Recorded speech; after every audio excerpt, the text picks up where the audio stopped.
Hi, and welcome to Week 17 of the I-Formation. I'm Jeff Gibbons. And I'm John Moyes. And we welcome you back from a week of turkey, friends, family, certainly the Christmas season. Some great games this week. We did really, really well with our picks. And we want to sort of take a different tack. This being the last week of the 2012 year, also the last week of the regular season in the NFL. So we want to sort of zone in on the playoff pictures as they are. Still a little bit murky. Teams starting to emerge, but still jockeying for position. So talk a little bit about the AFC first. On the top of the AFC, we even have a competition for that top seed. Right now, we have two teams at 12-3, and the Houston Texans, who own the tiebreaker right now, followed by the Denver Broncos, and of course, right behind them at 11-4, we've got the New England Patriots. These games this week, obviously very important. As it is right now, a combination of a Houston loss and a Denver win certainly gives the Broncos the AFC. If both teams that are at 12-3 lose and the Patriots win, they own the tiebreaker. So these can go any way. Even the three teams at the bottom still moving in different directions. A lot riding on these games today. We know what 6 teams are going to be there. We just don't know what order. And after Sunday, we will have a better picture of that. So that's the AFC. A little bit more simplistic, even though there's still a lot of fingers in those roots. We move over to the NFC, and we think about some of the teams. And somebody said actually this week, I can't remember what sports writer, but said, guess what team in the NFC nobody wants to meet in the playoffs? And we all know that's the Seattle Seahawks. Right now, Seattle is in. They've made the playoffs, but San Francisco still leads the West in the NFC. San Francisco wins that division now with a win over Arizona now in Week 17. So they control that. They can finish. They can win out and finish. Seattle can still win the division if they beat St. Louis this week, which I think, I'm not going to say a lot, but I think they should win. And Arizona pulls the upset over San Francisco. And I think that game is going to be pretty entertaining. I'm not sure that they can pull that off, especially in San Fran after what happened to them last week.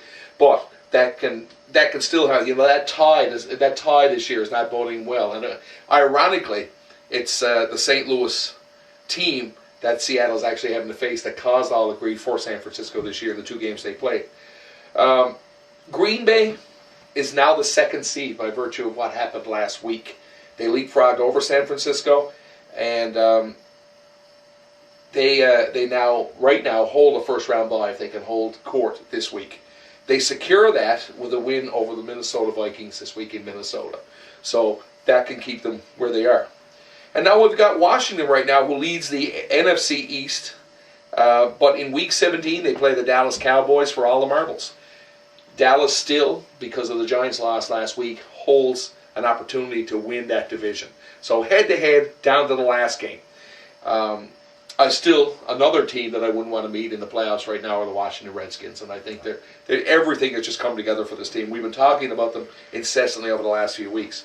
So we get to the Giants now, and we think about what are the Giants' chances? That team that, the incumbents who are sitting there now, they can't win the division now. Mathematically, that's over, but they can still get into the playoffs. But again, that whole scenario is starting to spread pretty thin, like my Dolphins going out last week.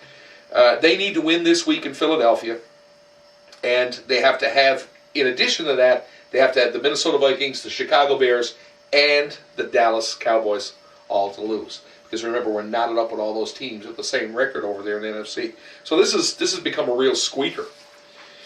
And then, talking about Minnesota. I mean, they're at a 9-6 team now that they get in if they can beat the Green Bay Packers this week. They're guaranteed a playoff spot. They can still get in with a loss to the Packers, which I think is more believable. I don't think they've got what it takes to beat the Packers this week. But if they lose, the Cowboys, the Giants, and Chicago also all have to lose. So we're back to that whole pool of teams. They're at that same record. And the only team we haven't really talked about in that whole group is the Bears. Bears still in the mix.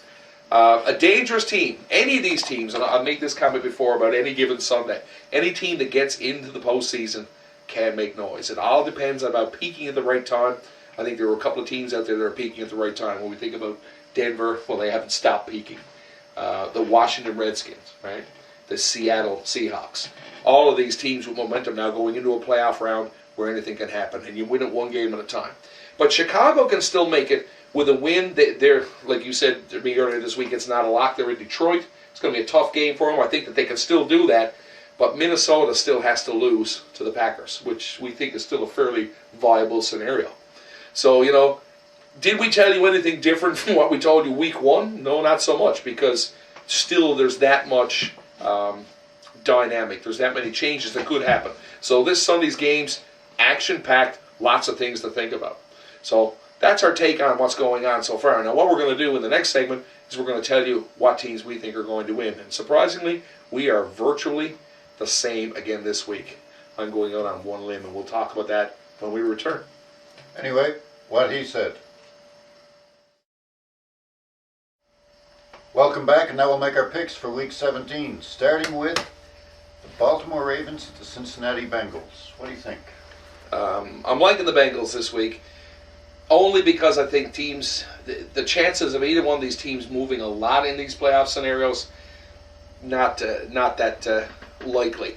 Baltimore can only go up to third place, and they still can't secure a bye, but they can move to third place by virtue of beating the Bengals this week and the Patriots losing to the Miami Dolphins. As much as I would love to see that happen, I don't think it's going to happen, being a Dolphins fan.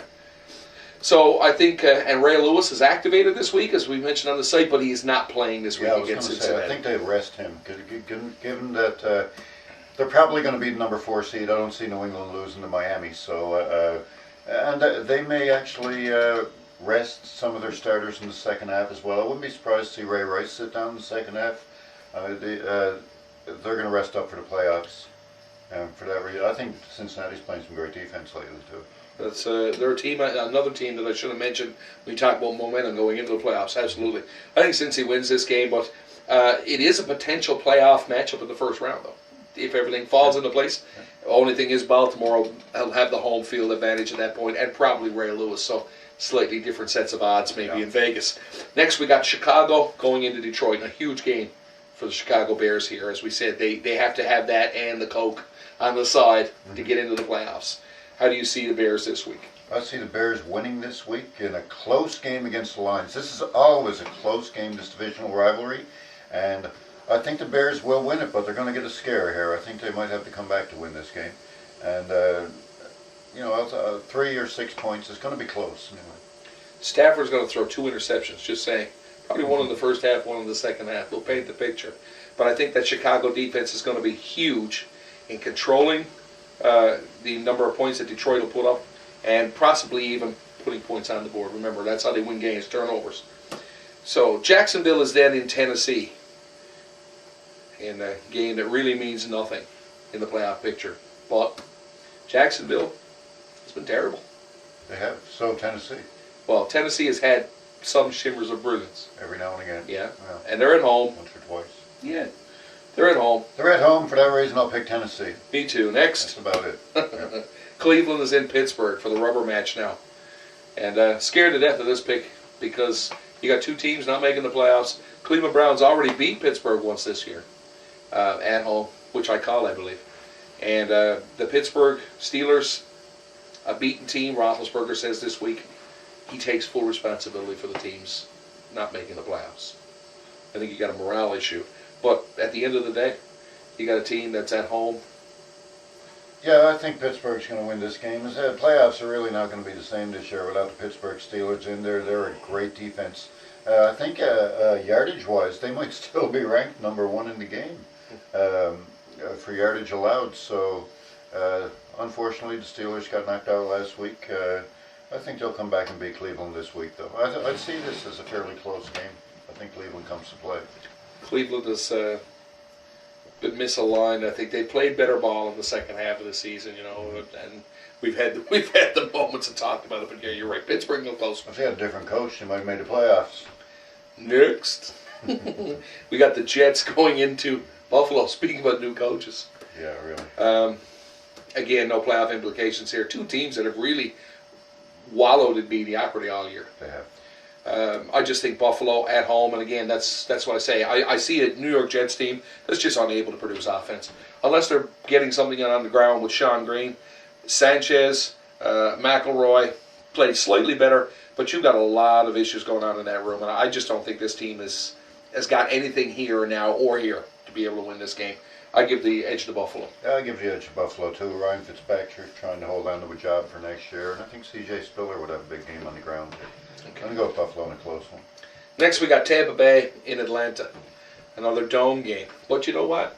We've said all year long, Matt Ryan has looked beatable, despite the fact he hasn't lost. Is there a scenario there for Atlanta, or are they locked into the first seed now? No, they've won it. They won. They're there now. So, again, even this is something else that scares me too about that pick. Tampa Bay is always up for a big game. And you have that X factor in, hey Martin! You never know when he's going to break out and have a big game. As a rookie, still on the card, but we're seeing some of these ships pushing farther ahead on the Rookie of the Year ballot, right? I mean, Martin's had a great year, though. I say Atlanta wins it only because they're at home, and Matt Ryan has, lost more games, or less games than I can count on one hand in his dome appearances in Atlanta, so... they got their hands full. I think Atlanta is less likely to sit players in this game than Baltimore is. I think Atlanta really wants to move into the playoffs on a winning note, especially since they're still not getting all the respect that they deserve. So.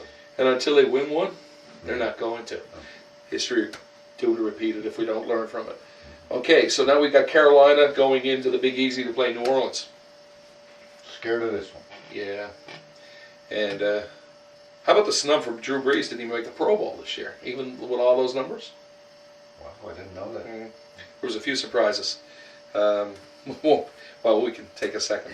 I mean, Richard Sherman didn't make the bowl either. But now there was some controversy swirling around in this year. Yeah, the whole Brady thing, and then the urine test and the positive with the drugs, and so I mean, I guess there's a lot of different mitigating factors there. But just getting back to the New Orleans pick for a second, Drew Brees has been a machine. Graham, right? Pierre Thomas getting the ball a bit too now, yards after catch, running the ball. Hard to slow that offense down, and I just think this could be a shootout. I was just about to say. I was going to say that you got two pass defenses that are really not that good. Carolina's coming around a bit, but it's still not a great pass defense. And it doesn't matter what kind of pass defense they are. They're facing Drew Brees in the last game of the season. Just got snubbed for the Pro Bowl, apparently. So I think you're going to look at Newton and Brees, huge games. Pick the over all the way. A lot of points in this game. I think the over is 54. Yeah, over which is a joke. Yeah. Either one of these teams could put 54 points on the board. Advantage New Orleans. Next, we've got Philadelphia to play the New York Giants. And again, the Giants aren't in control. They have to win. And they have to have 3 other losses this week to get into the playoffs. So again, part of that knot, right? That is the NFC. And the Giants, got to tell you, they have not played as the championship team that soared into the playoffs last year. And in the 2008-2009 campaign when they got in there and played that extra game in the wild card spot and worked their way through. They did the same formula both ways. And that's when, and I said this early in the year, I said that is when the New York Giants are at their best, when they play that second half football and they surge. And they came out, people were calling the Giants to win it all early in the season, and I didn't like their role. They weren't comfortable in that role. And I think Tom Coughlin's going to have to take a long, hard look at what went wrong there. There were some injuries, but you know what? At the end of the day, good teams find ways to win, and they just did not get the job done this year. No. So I still, having said all that, Philadelphia's been terrible. Yeah. And they're going into the Giants' hometown, and I think that the Giants will put together something against that terrible, terrible Philadelphia team. Yeah, I team. think the Giants will win this one, and I don't think it's going to be close. No. I think this could be Andy Reid's last game. Could be. Certainly as a Philadelphia Eagle. We'll see. Maybe he'll head over to Cleveland and give them a real coach. There's a couple of places we could name.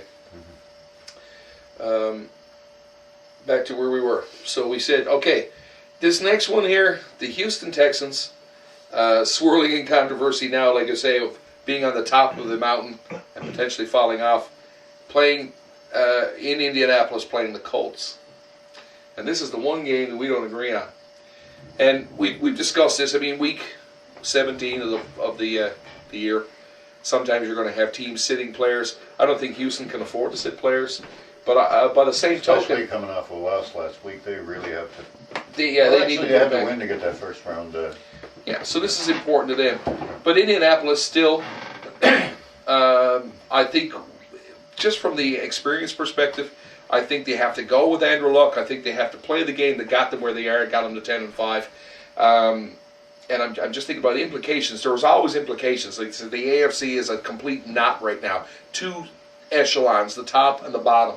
And depending on where you finish could make a big difference to where you start to play. I mean, it's conceivable now, depending on the way the matchups fall, that the Indianapolis Colts could be making another trip to Foxborough this year. And I don't know if Tom Brady's really happy with that, because let me tell you, Andrew Luck has found ways to win games at the last second. And the New England Patriots have looked beatable, right? They have been beaten.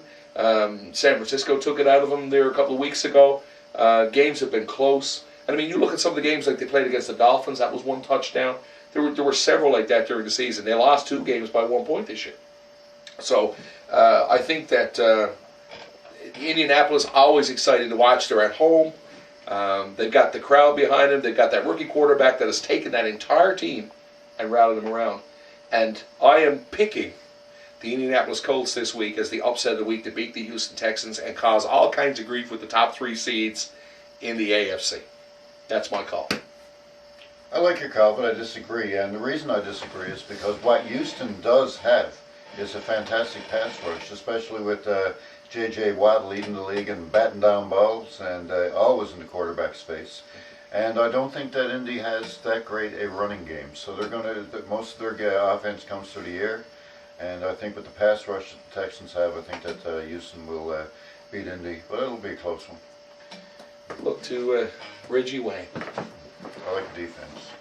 Houston defense, difference. Look to Reggie Wayne. I think to beat Look, you're right. you got to keep the ball close. You're going to have to number 1. short routes, right? And Luck has the ability to throw that ball in tight, and Watt can cover both sides. He has played formidable defense this year, absolutely. But I'm just hoping it goes this way because I just got a feeling. It's one of those things, a twinge. Okay. Next, we got Green Bay in Minnesota, another huge playoff implication. Minnesota has to win this game to get in. Well, it gets them in. It precludes that. Yeah. Right? It's kind of funny. Who'd have thought the way Minnesota came out of the gate that they'd be the team that had control that last week when we got all these teams like the Bears, right? And just all of them in a knot playing, the Giants, the Redskins, the Dallas Cowboys. Just interesting at this stage. Well, I don't see Minnesota. Carson Pounder has done a very good job this year. But the team, the Vikings only go as far as Adrian Peterson goes. The Packers, I think, nobody shuts down Peterson altogether. But I think the Packers have a great pass rush, a great pass defense. And I think that they're going to make Minnesota one-dimensional, albeit that one dimension is Adrian Peterson on the ground. But the Packers put up 55 points last week. Their defense is back and healthy. Most of their offense is back and healthy. And I just don't see Pounder winning a battle against Aaron Rodgers. I just don't see it. It's kind of funny. He just got married this month. Mm-hmm. Got married in Wisconsin. Yeah. There's irony. But it's interesting that I remember looking into that camera last week and guaranteeing Eric Dickerson that his record wasn't going to fall. And I said that the Houston Texans defense was going to make Adrian Peterson look human. And they held him well under 100 yards. He needs 208 yards now against a healthy Green Bay defense to break that record. He'd be lucky if he gets to 2,000 yards, let alone 2,105. Mm-hmm. He's got Woodson now, Clay Matthews back in the mix. He ran for 200 yards, yes, earlier this season against a team that was in flux and was dealing with injuries. I don't think Peterson's got it in him this week. And as a consequence, that means the team falls. And one other thing is that Minnesota's biggest strength on defense is their run defense. Their pass defense is is their secondary is not that great. And they're up against Aaron Rodgers now. I really think Green Bay wins this game. You can't save you any money on your car insurance. And apparently there's self-esteem issues with trophies, but I will say that when the chips are down and you're in the playground, you're picking Aaron Rodgers every single time. Awesome. You just Super Bowl MVP. Okay, next. We've got St. Louis in Seattle. Seattle was 7-0. 7-0. 7-0 at home. I'll never get that right. And I think soon to be 8-0. As much as St. Louis has puts up good numbers, no matter where they play, I think that this team is just a bastion at home. Incredible. They're putting up some points, I must say. But St. Louis this year has played very well against divisional opponents. Mike Fisher has definitely got them ready to play against their own division, no doubt about that. Great coach that he is. But the way Seattle is clicking right now, I'm not sure this is close. Oh, there's only 150 points in the last 3 games. And I think of that was 100 and... How many points they said it was consecutive before the other team scored a field goal? It was sick anyway. And myself and Jeff had a conversation about this other day, and Adam, and we said that if Pete Carroll is not coach of the year, I don't know who is. Definitely the best. Definitely, that's one that's moved up the ballot. Yeah. And I think we talked about early in the season, I remember talking about Golden Tate and Sidney Royce. And who would have thought, though, when we look at Russell Wilson, right? Yes. I mean, some of the things that he's accomplished this year, but he's in the shadow of a couple of other quarterbacks. I'm not sure he should be in the shadow. That's right. You mentioned to me last week that he's only a couple of touchdown passes away from breaking Peyton Manning's record of rookie touchdowns. So, If he does, I think he's within one of tying it now. I can't remember exactly. tremendous 26 it is the record, and that's Manning's record. So that is a pretty impressive. And the running ability he's shown in the last few games has been amazing. His athletic ability is fantastic. It's a different quarterback in the National Football League now. I mean, you had quarterbacks that had to mentor for so many years when they came out of college. Now they're coming out and they're game ready. And every one of them has a run instinct that they can get out of a pocket. You know, they run options better. They just know the field better. I mean, watch Griffin. It's just amazing. Oh, yes, maybe ahead of. Oh, you know what? I'm going to run up the middle. It's just incredible to watch him. He's got 6 plays going on in his head. He's like a chess player. No, first look, second look, and then I could have handed it off. But it's not the same anymore. Like the pure passer is not as common as it used to be. Now you have to be more versatile in that quarterback position. And Wilson has done such a great job out there. He has. So it's true. It's a shame. He comes along at a time where he's going to be well down the list of rookies from a standpoint of voting. But you know what? There's just been an incredible bumper crop of quarterbacks this year in the National Football League. Would not want to face the Seattle Seahawks in the playoffs. Never. They can go deep. Next, we've got Oakland at San Diego. Another, you always got to sweep out the room whether you use it or not, and this is one of these games that nobody's really paying attention to. San Diego's played poor all year. I don't know. There's been so much question about Phillip Rivers this year and his arm strength and getting the job done. It's time for him to go. Tell the truth. It's never got any better, did he? I mean, there's a couple of quarterbacks out there like that. And Norv Turner, Sanchez. I respect Norv Turner as well, but I think he's got to go. Yeah, and I think he's a great coach, but I think he just needs a new page now. And I think it's something they got to do a shake up there. And Rivers is not getting the job done. And there are other teams out there that need a quarterback, and maybe he's a better fit somewhere else. Yeah. Give somebody else a chance and try. All right, we're both going to San Diego to beat Oakland anyway. As if we care. I mean, Oakland's been terrible. Mm-hmm. Okay, Miami is in Foxborough to take on the Patriots, Act 2. Miami was in the last game. They were their own worst enemy. Bad snap cost them, and then there was a pass interference call. Roughing the kicker call. These are the kinds of things that hurt the Dolphins. They kept it close. As a matter of fact, this is when I started to see. I've been talking about the Patriots and how beatable they are. Being at the record they are at 11-4.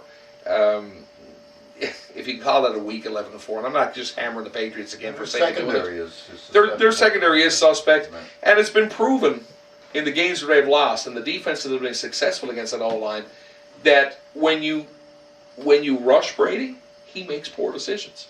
He throws multiple interception games. I'm not sure. I'd like to be able to pull the stat now, and I'll have to dig it out for next week. But I'd like to see how many games he had no interceptions this year. I'm sure he had a couple. But did he have 8? Robert Griffin III did. 8 games. So, you know what? Again, the different type of quarterback, because pure passer versus, because Brady's on a runner, right? So, again, looking at that, but I don't think Miami is, Miami's got nothing to play for. I saw one of the coaches saying this week, he tweeted that he's trying to give the Dolphins something to play for. And it's kind of sad when people say that, but it's true. I mean, you know what? It's important in New England. They're going to be out to play this week. They have an opportunity to finish first in the AFC with the right combination of victories and defeats. But Miami's got nothing. I'd like to see them go 8-8 though, because and I think you called that earlier this year. You said that they'd probably get to 8-8. So, but I don't think this is going to be the game. I think New England has too much at stake to let the Dolphins into this. I don't think anybody should be looking for the blowout here, though. No. I don't think it's going to be a blowout. I didn't say that a blow, but you know what? When the chips are down, if Brady needs to move that ball in the last 2 minutes of the game to win the game, he's going to do it. Yeah. It's just the way it's going to be. Mm-hmm. Okay, next we've got Arizona in San Francisco. The 49ers licking their wounds. It's not a blowout either. No. As a matter of fact, I'd love nothing more to see Arizona beat them. What are the chances? Infinitesimally small, but they'll put a fight in San Francisco. Yeah. And I've been talking about Colin Kaepernick for a couple of weeks now, and I think that he's a cowboy. And I don't mean a Dallas Cowboy. And I don't think he's going to get to the outside with that scrambling ability as easy against this Arizona defense. No. I see this as being a fairly low-scoring game, maybe 17-14. I see San Francisco winning. I don't think they're going to win by a big score, even maybe just a field goal. And maybe it's what it takes for Harbaugh to realize that he's made a mistake in Kaepernick with another loss. I mean, Seattle really put the boots in them, put 40-plus points on the board and hold them to 12. And I think that Arizona can hold them to points. But what's killed Arizona all year is that they just can't generate points. If they can generate them off the turnover, like a pick six, great. But you can't win ball games unless you're the 2005 Chicago Bears. If they can generate points off the turnovers this week, they can upset San Francisco. Absolutely. I don't think they will. I'm going to pick San Fran, but I think that they can. I agree with you too. Yeah. San Francisco in a close one. Yeah. Next, Kansas City is in Denver. Just as well they went into the Roman Coliseum, folks. I don't even know if Chiefs are going to play in this one. I think if they lose, they may. Do they get the first pick? If they lose this one. Now we've got to hold up the integrity of the league. Nobody does that on purpose. But I will say that. Yeah, I don't think Jamal Charles will run for 150 yards in this one. Put it to you that way. Yeah, I think Denver might win Denver's going to win, but by less than 40 points. Yes. And finally, the Sunday night game, Dallas in Washington for all the marbles. I'm sorry. When we talk about teams with momentum right now, we talk about the Washington Redskins. Defensively, offensively, special teams, everything clicking on all cylinders. Morris, the rookie running back. We've got Robert Griffin, the third. Right, RG3. Somebody said the other day, shouldn't have a nickname until they're in a Pro Bowl. Well, guess what? RG3's going to the Pro Bowl now, so we can say it officially. And London Fletcher's a machine defensively.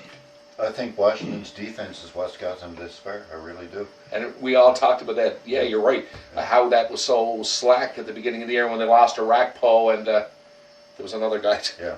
But anyway, we've forgotten about those guys, or sort of put them aside now because we're thinking about what they've accomplished now as a defensive lineup.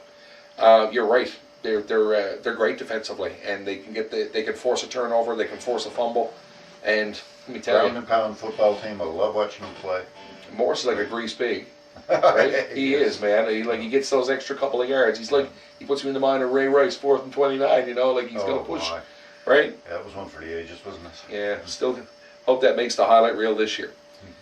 So I think Washington wins this game, and they lay stake to a legacy. I think right now the new age legacy of that division, with Washington now not being a laugher but being a champion. You got all the other teams looking to them then to beat them. I'm going to pick Washington as well. I think it's very close. Oh, yes. I think it's very close. I think Dallas has that team with the comeback ability like last week, and I think that they're going to make this a very close game in Washington. Matter of fact, I'm going to call it 27-24 Redskins. How's that? Okay, that's pretty close. I'm sure Barack Obama will probably be there and enjoy that too. But I was going to say that the book on Romo this year is get out in front of him, get ahead on him, and when you do, he makes poor mistakes more often than he makes himself a champion. And while I said to somebody today, actually a little shout out to my buddy Dave, we were talking to at RUA Sports Fanatic, this neat little store we were in today, which is awesome. I said to him today that it's probably the best year that he's played. That's the store down Stavanger Drive, eh? That's the one. Yeah, I was in there in a good spot. Yeah, we're going to be back. But I think that it's the best year he has played in his career, all things considered. But is he at the level where he needs to be to take America's team to the next level? I don't think he is, and it's unfortunate. He's going to be remembered almost as a tragic hero in the Jerry Jones era of football in Irving, Texas. But I don't see it any other way either. I think Washington wins this game and they win the division and they make noise in the playoffs. It's going to be interesting. The NFC is never... The NFC is more like the AFC is used to being, all those close contenders and all these things, anything can happen. And this year it's so tight that teams have to win, lose, draw, all these things have to happen the last day. And that one, especially out there out in West with the tie, that tie that St. Louis gave San Francisco fits this year. They beat them once and they tied them once. And that's what could be the defining moment of where San Francisco finishes. We're going to be looking at some upsets in the playoffs this year. So I can't wait to start in on those next week. Well, that's the picks. So stick around, folks. We're going to pick a team of the week and we're going to pick a player of the week. Stay tuned. Hi, welcome back for our final thoughts of the last show for the 2012 calendar year and the last week of the regular season for the NFL. So this week, after me making one pick opposite you this week for the Indianapolis Colts to beat Houston, I'm picking the Indianapolis Colts as my team of the week. I think as a cohesive unit, they come out and they hand Houston a devastating blow in what could be an upset where they could drop as much as into second place, certainly for sure, if the Broncos hold court on the Kansas City Chiefs. Who do you like this week? I like the Green Bay Packers to go into Minnesota and beat them because I just think that I don't think Christian Ponder is good enough to have it done. I know I called him Carson Ponder there in the last segment. Got a little mixed up there with Carson Palmer in Oakland, but that's it. I don't think Christian Ponder can get it done, and I think Green Bay is healthy now, and I think that they will hand it to Minnesota. I think they win by 10 points or more. Awesome. And of course, player of the week. Who do you like this week? I like Eli Manning and the New York Giants. I think that the Giants, they still have a chance to get into the playoffs, play an early game, and up against the Eagles, who, are just not very good this year. And I think Giants will be a little bit pissed off here, and I think that Eli is going to throw for a lot of yardage, probably 400. Okay. Cool. I'm picking a Washington Redskin this week, and I'm picking Alfred Morris. I think that he has a big game on the ground against Dallas.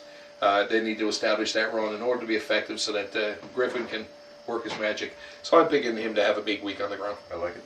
All right. So here we are now. Like I said, almost the end of the year. We're going to have to start renewing our I guess all of our magazine subscriptions now. So I got mine here now for Sportsnet Connected, and I got John's for Cosmopolitan. So I'll have to fill out a few cards now and send those all back. At pictures, man. Yeah, well, it doesn't matter what you look at. You only look at the pictures. Anyway, folks, that's the way we see it this week. On behalf of the I Formation, I want to wish each and every one of you. I want to say thank you for coming out and seeing the show. And remember, you can find us on Facebook. Our name of our site is the I Formation, all one word. And of course, if you want to subscribe to the videos, you can go to YouTube and you can search for Omega Adam 474. So all of our videos are there. We're going to continue on through the playoffs and continue to do the show, albeit maybe in a sort of a different format. But we also want to wish you the very best of a happy New Year and prosperous New Year, and be safe. Come back next week to see how we did, and then we'll have a firm look at the playoff matchups, and we'll know where everything is going to be. Any final words? I'd like to say thank you very much to all of our viewers, and I wish you the best of New Year's. Happy New Year to everybody. Don't drink and drive. Have fun.